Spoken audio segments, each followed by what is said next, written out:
Now, the game of squash, like many others in this country, lives in the shadows of the big three codes. So those in the sport have to fight in order to see it gain the attention it deserves.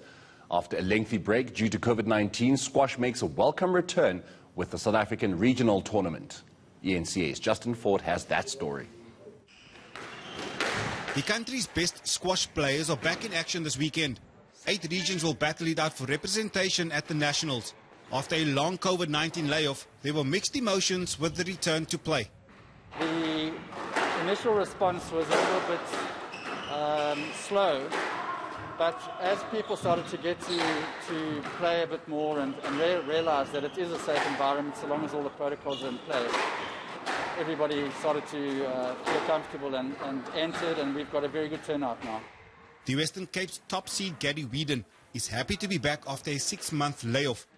When I first picked up a rack, it would have been about 33 odd years ago, so it's been a while. So, my goals here, win, yeah. But yeah, I mean, it's a complete unknown with having been off 6 months.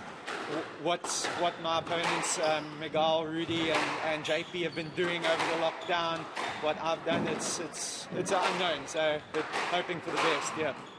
Squash continues to generate interest, perhaps not at the pace many would like.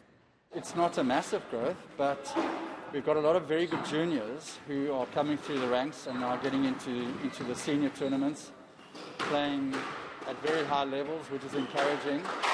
And the schools have got a very active program. We've been sort of hovering around that sort of 17 position, whereas a couple of years ago, the early 2000s, we were right up sort of top 10, top 8 even. So there has been a bit of a dip of late, and hopefully over the next sort of few years, we regularly have discussions with committee members and Squash SA, the guys involved there, to try and improve things and get things going in the right direction again. 256 men and 128 women nationwide, the biggest field yet, will all be hoping to be smashing their way to the finals. Those will take place in Pretoria from the 15th to the 17th of October. Justin Ford, Cape Town.